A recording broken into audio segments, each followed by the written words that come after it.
chapter 7 ng pahayag. Ang 144,000 na tinatakal sa Israel. Pagkatapos nito, may nakita akong 4 na anghel na nakatayo sa 4 na sulok ng daigdig. Pinipigil nila ang 4 na hangin upang huwag umihip sa lupa, sa dagat o sa alinmang punong kahoy. So itong 4 na anghel, sila yung mga naka-assign sa north, south, east, west. At itong mga pinipigilan nila, I repeat, ang pinipigil nila na yung hangin mula sa north, south, east, west. Ito po yung magpaparusa sa mga taong may tatak ng 666. No, pinipigilan nila po yun at galing po yun sa impyerno. Sila yung magpapahirap sa mga tao at ayun nga, nakita kong umaakyat sa gawing silangan ng isa pang anghel, taglay ang pantatak ng Diyos na buhay. Sumigaw siya sa 4 na anghel na binigyan ng kapangyarihang maminsala sa lupa at sa dagat. So, eto guys, sila yung mga binigyan ng authority para mag-suffer yung mga maiiwan sa rapture. Para yung mga walang tatak o di kaya yung mga may 666 sila yung makakaranas ng ganon, ng paghihirap. So huwag muna ninyong pinsalain ang lupa, ang dagat o ang mga punong kahoy hanggat hindi pa namin nalalagyan ng tatak sa noo ang mga lingkod ng ating Diyos. So ibig sabihin po nito na hindi mangyayari ang grabing kapighatian hanggat hindi pa madadala sa rapture. Ito yung sinasabi, natatakan nila kasi ira-rapture yun ni Lord Jesus Christ. So hindi na makita pa ng mga anak ng Panginoon Jesus Christ ang nakakatakot or horror. No, kasi it will be a hell on earth. So sinabi dito na wag muna daw pinsalain hanggat hindi natatakan. So yung tatakan po, ibig sabihin nun, ay yun yung mga kukunin ng Panginoon Jesus Christ. After ng matatakan, after ng desire na ng Panginoon Jesus Christ or will na niya na natapos na yung pagtatak, biglang rapture. Kaya siguro, hinayaan pa ni Lord Jesus Christ na ini-extend pa. Kasi may mga gusto pa siyang tatakan siguro ng mga anak. So after ng pagtatak na yon, rapture na. At yun, pinipigilan ng isang anghel yung mga anghel nasa 4 na panig na pumipigil sa hangin din. So sila po yung mga binibigyan ng kapangyarihan para magparanas ng grabing kapighatian sa mundo. At narinig ko ang bilang ng mga tinatakan, 144,000. So buhat sa 12 lipi ng Israel, tig 12,000 mula sa bawat lipi ng Israel. Judah, Ruben, Gad, Asher, Naphtali, Manasseh, Simeon, Levi, Issachar, Zebulon, Jose, at Benjamin. So ito yung mga 12 tribes of Israel na kada tribes may 12,000 daw na maliligtas. So siguro from the day na nagpakita si Lord Jesus Christ sa mga nakakamanghang bagay kay Jacob, ayun na, doon na nag-start yung tribes no sa kay Jacob. At yun tawag dito. So, ibig sabihin nun, sila yung 12 tribes of Israel. Pero hindi ibig sabihin nun na hindi na madadagdagan. So, dadagdagan po yan ni Lord Jesus Christ kasi madami pong Gentiles kaysa sa Israel, sa bansang Israel. O sakay Israel. So, madami pong Gentiles. Kaya nga, di ba, in-extend ni Lord Jesus Christ yung grace doon sa mga Gentiles para talagang ma-save ang kung sino ang gusto magpapa-save kay Lord Jesus Christ. Kaya tinatawag, for God so loved the world, hindi po siya tinatawag for God so loved Israel. Kasi kung Israel lang nakatutok lang si Lord Jesus Christ doon at hindi na kailangan pang isali yung mga Gentiles. Pero yun, ang ginawa ni Lord Jesus Christ, kaya sinabi niya sa John 3 verse 16 to 21, for God so loved. So, mahal na mahal niya ang mundo dahil mahal na mahal niya ang tao kahit ano pang mga nationality o race mo. And yun, So dadagdagan niya ni Lord Jesus Christ, aside sa 144,000 na bilang ng mga Hudyo, may bilang din ng mga Gentiles na nakaprepare. So yun yung kay Lord Jesus Christ. So sila'y mula sa bawat bansa, lipi, bayan at wika, nakatayo sila sa harap ng trono at ng kordero. Nakadamit ng puti at may hawak ng mga palaspas. So kalat din talaga ang mga Hudyo nung time na nagkawatak-watak sila, kalat sila sa ibang bansa. So pwedeng worldwide talagang napuntahan na ng mga Hudyo yan. May mga taong Hudyo na nakatira sa bawat bansa. So pwedeng ganun din. Pero si Lord Jesus Christ, hindi talaga siya yung Diyos na limitado pag-iisip. No, ini-extend niya ang grace sa mga taong gustong mahalin siya at handang mahalin siya at handang sumunod. So isinisigaw nila ang kaligtasan ay nagmumula sa ating Diyos na nakaluklok sa trono at sa kordero. Tumayo ang lahat ng anghel sa palibot ng trono ng matatandang pinuno at ng apat na nilalang na buhay. Sila ay nagpatira pa sa harap ng trono at sumamba sa Diyos. Sila yung, ito yung Holy of Holies, di ba, yung trono ng Panginoon Jesus Christ. Nagpapakita sila. Kung nagpapakita tayo ng great reverence, wala lang sa kalingkingan yun sa pinapakita ng mga nilalang na nasa langit. So yun, pinapalibutan sa Lord Jesus Christ. Katulad din ng nakita kong rapture, pinakita sa akin ni Lord Jesus Christ na siya ay nakaupo sa trono, tapos sa palibutan siya ng libo-libong mga anghel, tapos sobrang liwanag ng mundo noon, lahat ng mga tao na isasama sa rapture, nagsiliparan sila, at yung mga anghel talagang tawag dito, pinaghahandaan nila yung mga tao, pinagkukuha nila yung mga tao, inaatasan sila ng Panginoon Jesus Christ. At mula dun sa kung saan nakaupo ang Panginoon, very napakaliwanag talaga yung presence ng Panginoon Jesus Christ na naliliwanagan talaga ang mundo, ang buong mundo nun. So, glory to God kay Lord Jesus Christ. And dun sila ay nagpatira pa sa harap ng trono at sumamba sa Diyos na nagsasabi, Amen sa ating Diyos ang papuri, kaluwalhatian, karunungan, pasasalamat, karangalan, kapangyarihan, at kalakasan magpakailanman. Amen. Tinatanong ako ng isa sa matatandang pinuno, sino ang mga taong nakadamit ng puti at saan sila nanggagaling? Saan sila nanggaling? Ginoo, kayo po ang nakakaalam ang sagot ko. At sinabi niya sa akin, sila ang mga nanggaling sa matinding kapighatian. Nililinis sila at pinapaputi ang kanilang damit sa dugo ng kordero. So malaki ang nagagawa. Ito yung sinasabi na, blessed are those who wash their robes. Yung sinasabi who wash their robes po, ito yung mga tao talaga na lagi nilang ginagamit ang banal na dugo ng Panginoon Jesus Christ para malinisan ang kanilang mga kasalanan. Kasi sa panahon ng Israel, every time nagkakasala sila, talagang may iniaalay silang dugo kapalit sa buhay nila, kapalit ng dugo nila mismo. Yung inosenteng hayop, yun yung inosenteng walang defect na hayop, yung inialay nila para yung dugo na yun tawag dito in replace sa buhay ng isang makasalanan, isang tao. Ngayon naman, ang ginawa ng Lord Jesus Christ, once and for all, nagpakamatay siya para gamitin ang kanyang dugo. So napakahirap talaga.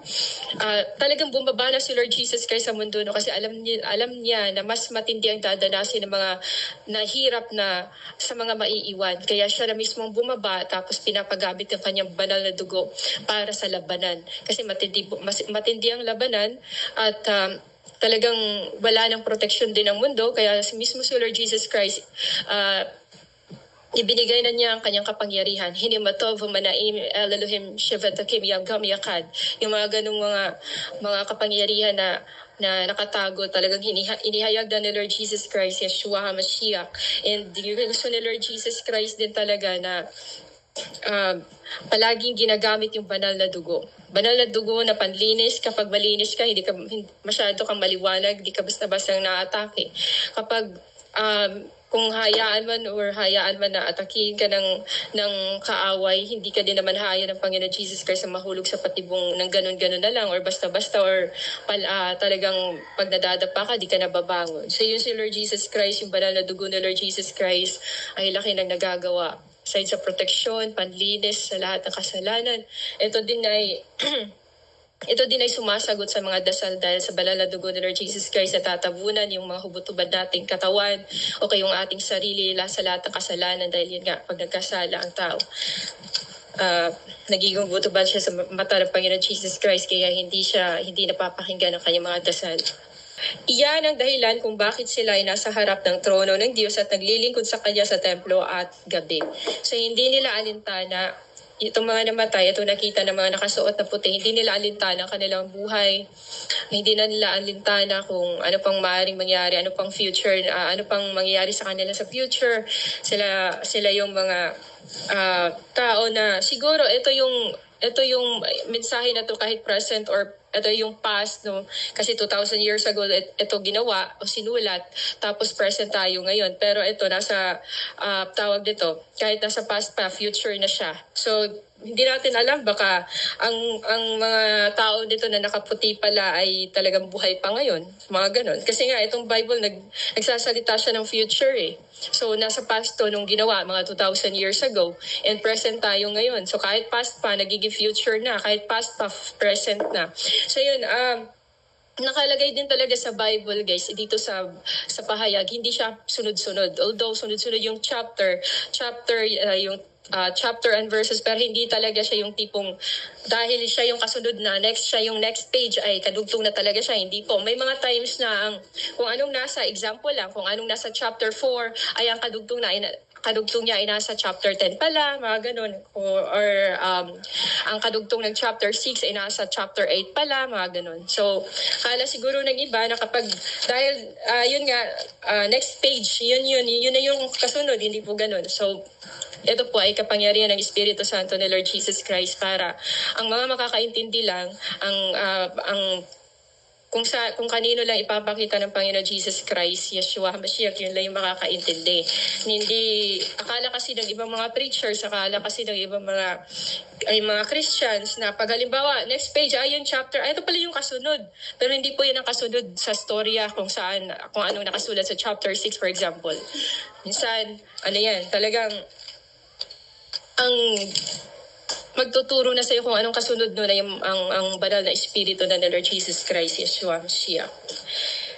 Iyan ang dahilan, yung ginawa. At ang nakaupo sa trono, ang siyang kukup-kup sa kanila. So ito, possible din na sila yung mga Gentiles. No? Ito yung mga Gentiles na dahil lumaki silang mga demonic yung paniniwala, kaya nahihirapan din yung iba mag-cope up or paano i-practice yung Christian life, yung palaging may mga atake, palaging may tawag dito, pinabalik-balik yung mga past sins, yung mga ganun. Kasi nga, parang nagsiselo si Satan na dati ikaw ay sumasamba kay Satan, tapos ngayon sa Diyos ka na. So parang as much as possible gusto kang hilain pabalik. So anytime, hanggat buhay ang tao talaga, pwede talaga siyang hilain pabalik doon kay Satan.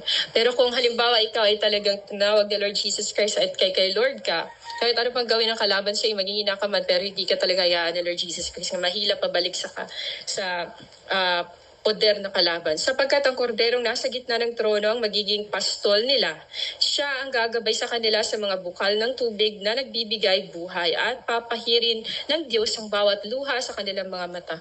So yung mga sufferings natin dito, dito lang yan sa mundo. Hindi naman yan dadalhin doon sa kabilang buhay at doon sa langit. Yes, dahil papahirin na ng Panginoon Jesus Christ. Ibig sabihin, babaguhin na lahat. Yung sinabi ni Lord na papahirin niya, ibig sabihin, tatanggalin niya lahat ng mga pasakit, lahat ng mga problema na dito sa mundo iiwanan lang yan, including yung mga sakit-sakit sa katawan. And dumating ang isa pang anghel na may dalang gintong, sunugan ng insenso at tumayo sa harap ng dambana. Binigyan siya ng maraming insenso upang ihandog sa dambanang ginto na nasa harap ng trono. Kasabay ng mga panalangin ng mga hinirang ng Diyos. So ito po ay mga sisidlan po ng luha, sisidlan ng panalangin, ito ay sisidlan ng mga sufferings o mga efforts, yung mga gawa, mga works para kay Lord Jesus Christ, glorification kay Lord Jesus Christ. Ito yung gintong sunugan. So ito po yung kasama na dito ang mga panalangin, pati yung sisidlan ng luha, etc. So binigyan siya ng marami, mula sa kamay ng anghel ay tumaas sa harapan ng Diyos ang usok na insenso kasabay ng mga panalangin ng mga hinirang ng Diyos. So, napaka-powerful din talaga ng prayer at talagang, pero kung halimbawa ang prayer mo ay hindi naman from the heart, so hindi yan talaga nakakarating sa trono ng Panginoon, ninanakaw lang yan dyan sa bubong na yung bahay, guys, kung saan ka nagdarasal.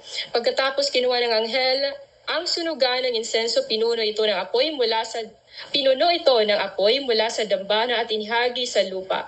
Biglang kumulog, dumagundong, kumidlat at lumindol. So ito yun, guys. Yung mga hinaing ng mga hinirang ng Panginoon Jesus Christ, yung mga dugong pinatay ng mga servants ng Panginoon Jesus Christ, yung mga request ng Panginoon Jesus Christ, ng request ng mga tao kay sa Panginoon Jesus Christ. Ito yun, pinag-iipon-ipon na lahat, guys. At dahil doon, mag-execute ng punishment ng Panginoon Jesus Christ. Kaya dito nga, mababasa natin sa 7 trompeta ng verse 6, at humanda ang 7 anghel na may 7 trompeta upang hipa ng mga ito. Hinipa ng unang anghel ang kanyang trompeta at umula ng bagong yelo at apoy na may halong dugo. Nasunog ang ikatlong bahagi ng lupa, ang ikatlong bahagi ng mga punong kahoy at lahat ng sariwang damo. So ito yung sinabi ko, na after ng rapture, wala ng Espiritu Santo ni Lord Jesus Christ, Yeshua HaMashiach, lahat ng nakikita nating mga green ay magiging brown na yan, o di kaya magiging parang uling na. Kasi nga sinasabi dito na hinipa ng unang anghel ang kanyang trumpeta at umula ng batong yelo. Of course, before ito hinipan, guys, nag-blow muna ng trumpet ang Panginoon Jesus Christ. Kaya yung kanina nga binasa natin about dun sa yung mga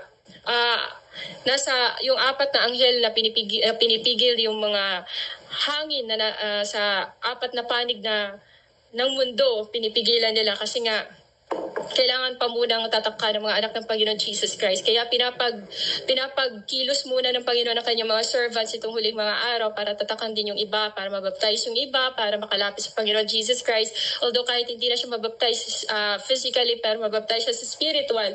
Kaya hinayaan muna ng Panginoon Jesus Christ, hindi basta-basta mag-rapture, guys. Kasi gusto pa ni Lord na talagang ma-reach out pa yung gustong i-reach out ng Panginoon Jesus Christ. So ibig sabihin pala, ito pala ay panahon talaga na kailangan kailangan na maging masigasig yung tao sa pag-share din. At kaya hindi pa din talaga basta-basta nagra-rapture. So itong panahon na to ay parang panahon na pagtatatak ito ng Espiritu ng Panginoon Jesus Christ at tanggapin ng mga tao para makasabad din sila sa rapture. Huwag tayong parang tipong mga selfish na dahil yun nga, tayo maghahanda na lang tayo dahil yung malapit ang rapture, pero gusto pa din pala ni Lord Jesus Christ na may iba pa din maliligtas. So yun, pagkatapos nun na natataka na yung mga anak ng Panginoon at na-rapture, ito na yun, sasapitin ng mga tao yung pinipigilan ng 4 na mga anghel sa yung 4 na panig ng mundo. Ipipigilin yung hangin na yun para magparusa o magbigay ng suffering sa mga taon man na iwan sa rapture. Pagkatapos nun, guys, aside from that, very hell talaga mangyayari. Kasi, yun nga, pagtunog ng pinakaunang trompeta, pagtunog ng anghel, ayun na, yung mangyayari yung batong yelo at apoy na may halong dugo, ayun, babagsak yun sa mundo. Nasunog ang ikatlong bahagi ng lupa, ang ikatlong bahagi ng mga punong kahoy at lahat ng sariwang damo. So, ibig sabihin, ito yung sinasabi na talagang wala ng Holy Spirit, so wala ng green. Wala ka na makikitang green, kaya kakainin mo na lang yung kapwa mo, kahit sarili mo, siguro ngangat-ngatin mo na dahil sobrang gutom. So, sa pangalawa namang anghel, sabi dito, ito po ay after the rapture na po, So hinipa na ikatlong anghel ang kanyang trumpeta at bumagsak sa dagat ang isang parang malaking bundok na nasusunog. Yeah, imagine kung maiiwan ka sa rapture. No? Isipin mo sarili mo, talagang handa ka na dahil madami ka nang alam, talagang handa ka na ba sa pagbabalik ng Panginoon Jesus Christ dahil ito'y grabe, sobrang nakakatakot pag naiwan. Hinipa na ikalawang anghel ang kanyang trumpeta at bumagsak sa dagat ay isang parang malaking bundok na nasusunog. So imagine, makakapag-repent ka kaya niyan from the heart o makakapag-repent ka out of fear. So takot mo na. Hindi na yung mahal mo ang Panginoon Jesus Christ, hindi dahil nagsisisi ka from your heart, kundi dahil sa takot naman nakikita mo na para ka talagang mababaliw nito, guys. Yung mga tao nga doon sa dati sa Cagayan nung talagang sinalanta sila ng bagyong anong pangalan ng bagyo? Sindong na yon, madaming namatay at madaming nabaliw dahil sobrang daming namatay. So, imagine ito, buong mundo ito guys, so madaming mababaliw. No, makakapag-repent ka pa kaya, di ba? Hindi garantiya din talaga na makakapaglapit ka pa din sa Panginoon Jesus Christ. Dahil hindi mo alam, magkakalasog-lasog ka na, etc. Hindi ka na makapag-focus na humingi pa ng tawad sa Panginoon Jesus Christ sa grabe mong, grabe yung dadanasin mo. Dahil grabe yung mangyayari. Naging dugo ang ikatlong bahagi ng dagat. Of course, wala ka na makakain na kahit isda din kasi nagiging dugo na, namamatay ng yung kinakain ng mga tao dito sa mundo. Diba? Yung green na mga bagay, pati yung mga nasa dagat. Namatay ang ikatlong bahagi ng mga nilalang naroon at nawasak ang ikatlong bahagi ng mga sasakyang pandagat. Imagine that. Hindi ka ba mababaliw pag nakikita mo itong mga bagay na to, guys? So, iniwan ikatlong anghel ang kanyang trumpeta at nahulog mula sa langit isang malaking bituing nagliliyab na parang sulo at bumagsak sa ikatlong bahagi ng mga ilog at mga bukal. So, wala nang mahihirapan sila sa inumin, sa pagkain. Kaya siguro ang mangyayari nito guys, inuman na ng dugo. Kung anong nangyayari noong unang panahon sa panahon ng mga higante, ganun din ang mangyayari sa mga tao ngayon sa hinaharap kapag ang tao ay naiwan sa rapture. Ang bituin ay tinatawag na kapaitan at pumait ang ikatlong bahagi ng tubig at maraming taong namatay pagkainom nito dahil ito ay nakakalason. So, ito ay great, nasa time of great tribulation na nga tayo, pero after ng rapture, great tribulation. Grabe yung paghihirap. Sabi nga ni Lord, mamumukpok ka na yung dibdib. Hinipa na ikaapat na anghel ang kanyang trumpeta at sa pinsalang ikatlong bahagi ng araw, ang ikatlong bahagi ng buwan at ang ikatlong bahagi ng mga bituin. So imagine, sa tingin mo may extension pa ba ng 1,000 years na talagang wasak na yung mundo? Nakikita mo more than pa sa pagkawasak during war. Diba? Imagine ito ito yung parusa ng Panginoon Jesus Christ. Iba pa yung war, talagang magbubumbahan, maglilipara ng mga nuclear bomb. At ang ikatlong bahagi ng mga bituin, kaya't nawala ang ikatlong bahagi ng kanilang liwanag. Nagdilim ang ikatlong bahagi ng maghapon at walang tumanglaw sa ikatlong bahagi ng magdamag. So ito yung great wrath ng Panginoon Jesus Christ ay binuhos ng Panginoon. Pagkatapos ay nakita ko ang isang agilang lumilipad sa kalawakan at narinig ko itong sumisigaw. Kalagim-lagim talaga, di ba? Ang sasapitin ng lahat ng nasa lupa. Pagtunog ng mga trompetang hihipa ng tatlo pang anghel, di ba? 4 na trompeta pa lang yun. Talagang pag tinapos na yung pagtunog ng 3 trompeta, tapos na ang mundo. Wala nang 1,000 years. Di ba? Bakit babalik ka sa 1,000 years? Gusto mo pa bang maghirap? Gusto mo bang mabuhay sa mundong wasak na wasak? Gusto mo bang mabuhay sa mundo na kasama mo mga alien, mga fallen angels? Gusto mo bang mabuhay sa mundo na dugo na yung iinumin? Kahit sa impyerno, di ba, doon nagsisimula ang inuman ng dugo.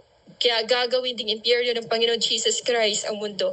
Sabi ng Panginoon Jesus Christ, dahil hindi nakikinig ang mga tao at patuloy na nagkakasala, kaya paiinumin sila ng kupa ng galit ang Panginoon Jesus Christ.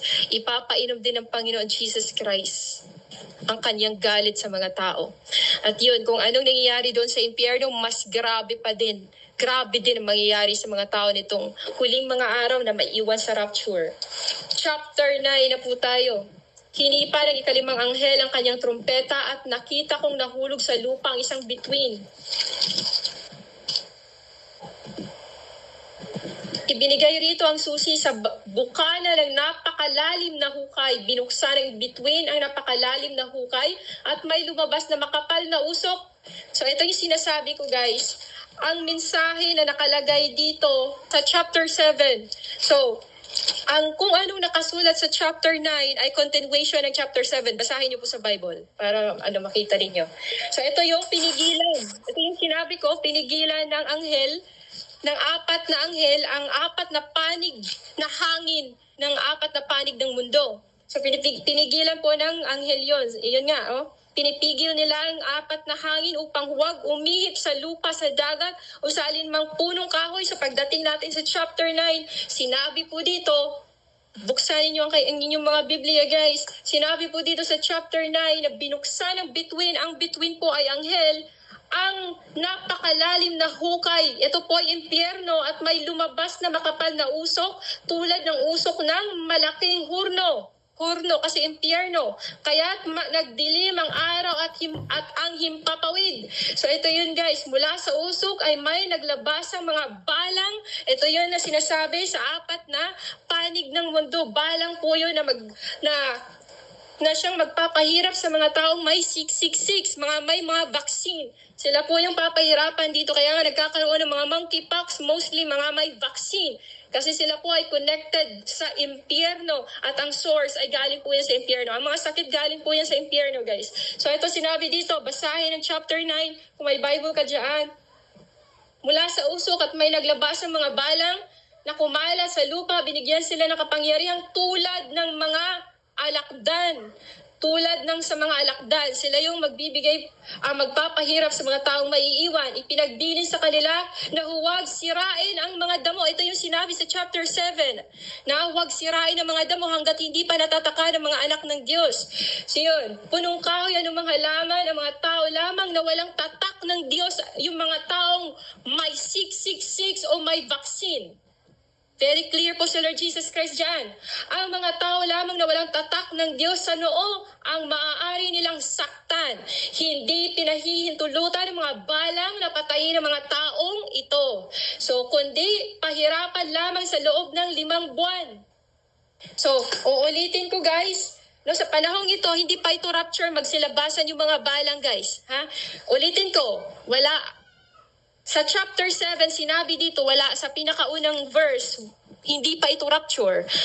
Nung nag-rapture na, yung hinipa na yung mga trumpeta ng anghel. Kasi first na mag-blow ng trumpet ay si Lord Jesus Christ, kaya biglang magbabago ang anyo ng mga tao. Kasi may connection doon sa isang powerful na presence na parang magnet. Kaya imamagnet tayo nung nag-blow ng trumpet na si Lord Jesus Christ. So the rest ng mga trumpet na yan ay yung mga parusa, the great wrath of the Lord Jesus Christ na ipapa-experience niya sa mga taong naiwan sa rapture.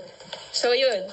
Sa loob ng panahong iyon, hahanapin ng mga tao ang kamatayan, Pag-release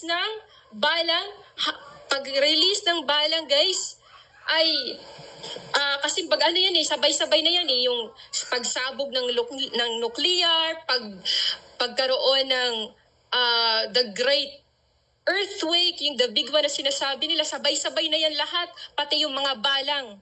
So sa panahon na to, guys, talaga ang mga anak din ng Panginoon nagsiliparan na. Sasalubungin na ng Panginoon Jesus Christ sa kaulapan. At yun nga, sa loob ng panahong iyon, hahanapin ng mga tao na naiwan sa rapture ang kamatayan, ngunit hindi ito matatagpuan. Kaya kahit magkalasog-lasog, magkabali-bali, magkaputol-putol lieg mo, ulo, kamay, ano pa yan dyan, hindi ka pa din mamamatay. Iiwas ang kamatayan. Naisin daw nila ang makamatayan, ngunit lalayuan sila nito. Ang anyo ng mga balang ay tulad sa mga kabayong handa na sa pakikipagdigma, kaya napakaingay nila. Kahit maliliit lang sila, pag rumaragasa sila, para sila mga kabayo. Parang kasinlaki sila ng kabayo.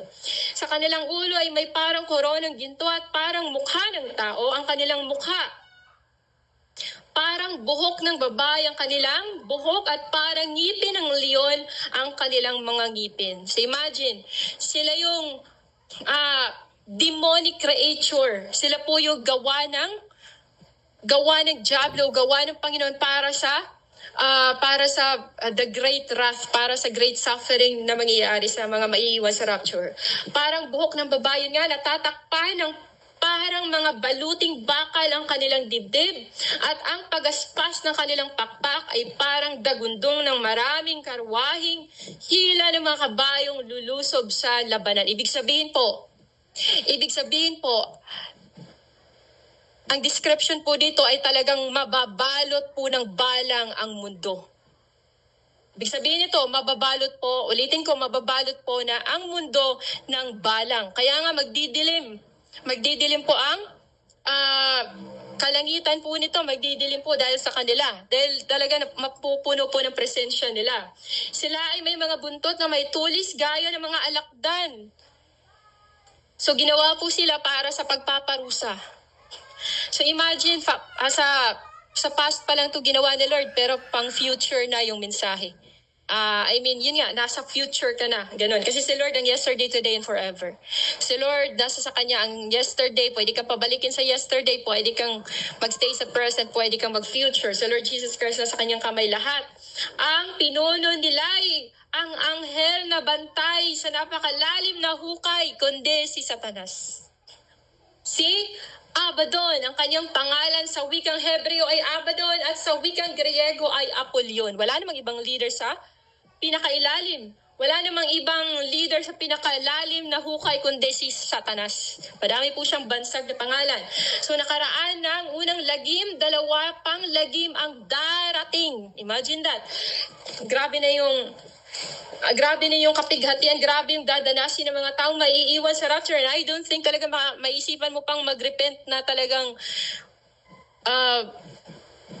lalapit ka pa kay Lord Jesus Christ. Wala nang Holy Spirit yan. Wala nang dadamay sa'yo. Wala nang magsasabi sa'yo ganito, ganyan. Wala nang mag-encourage sa'yo. Wala nang, di ba? Wala ka nang magiging friend dito, guys. Kasi lahat traidura na. So lahat na po. Hinipa na ika-6 na anghel ang kanyang trumpeta at nakarinig ako ng tinig mula sa mga sulok ng gintong dambana na nasa harapan ng Diyos. Iniutos nito sa ika-6 na anghel na may trumpeta. Kalagan mo ang 4 na anghel na nakagapos sa tabi ng malaking ilog Euphrates. Guys, ito yun. Mga demonyo to, guys. Kalagan ang 4 na anghel, mga demons, at pinalaya ang 4 na anghel upang patayin nila ang 3 bahagi ng sangkatauhan. Imagine. So, possible, pwede ito, guys, na ito yung great famine, ito yung grabing patayan na mangyayari.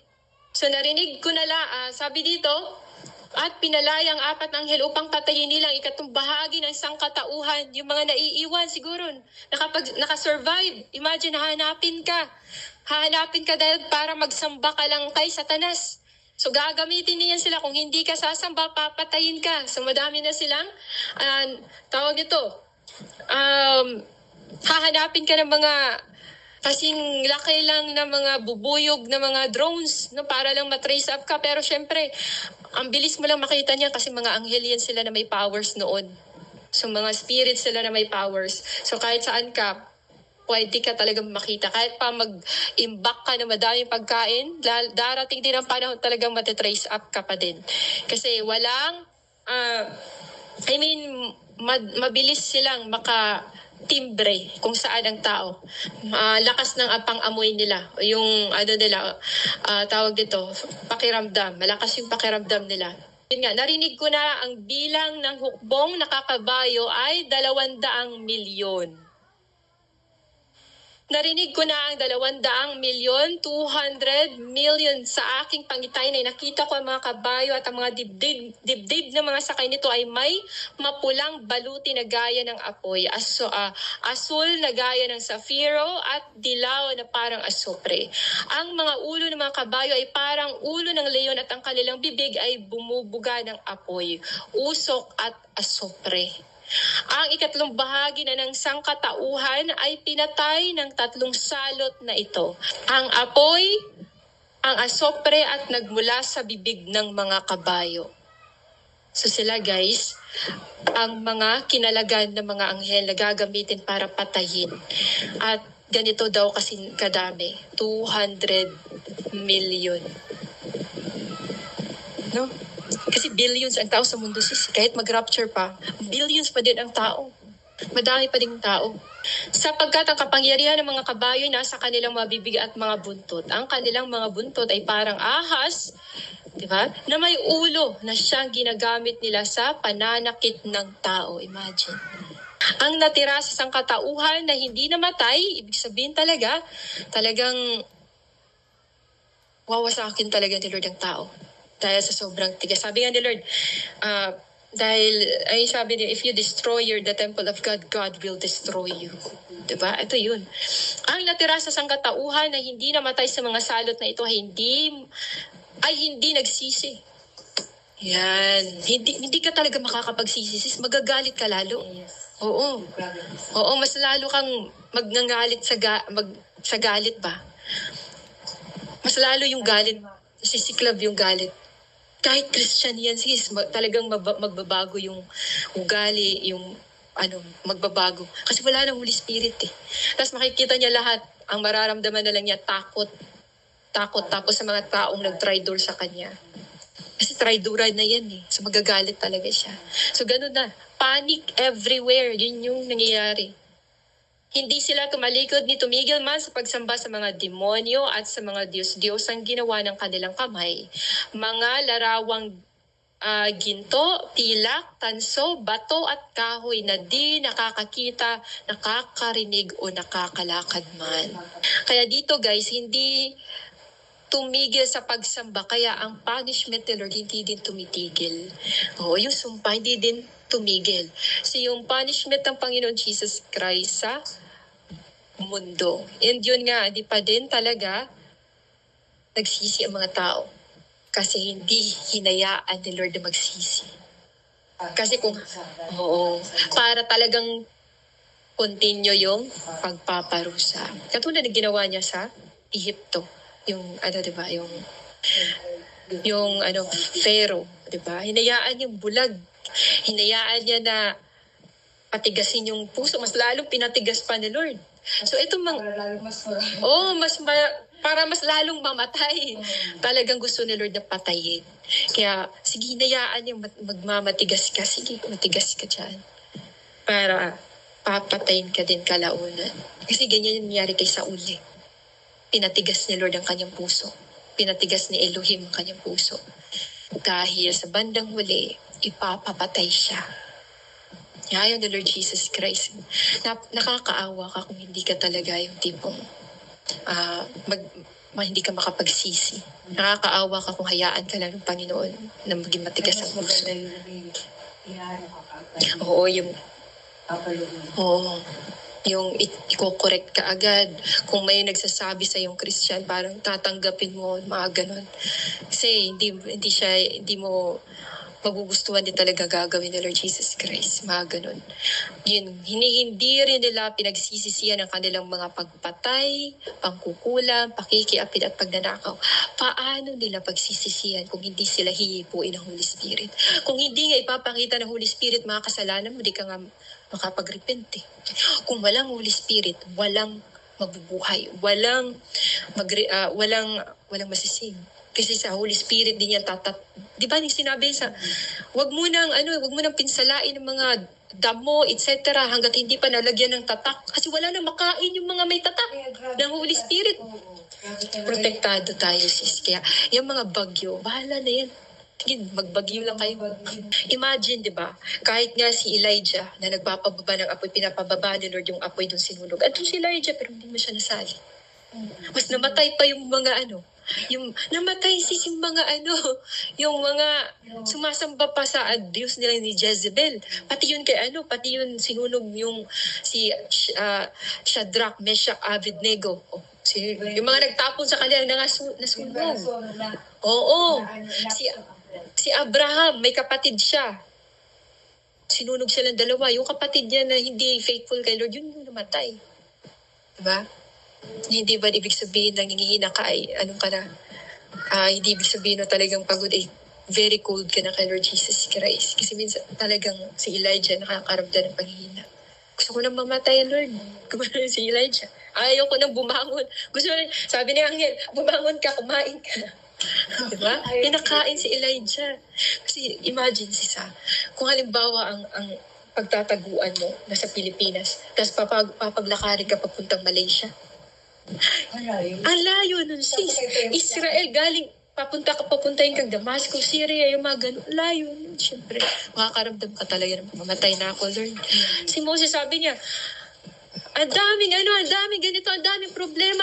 Lumuhod si Moses, umiiyak si Moses, sabi, wag mo na lang akong gamitin kasi madami naman hindi ko kaya. Gumanon si Moses, hindi ko kaya. Tapos may times talaga na ganun, pero hanggang sa naintindihan ko kay Lord Jesus Christ, kapag pinili ka kay Lord, pinili ka talaga ni Lord Jesus Christ. Kahit ano pa ipaglalaban ka talaga ni Lord Jesus Christ. So yun, last chapter natin guys, chapter 9. So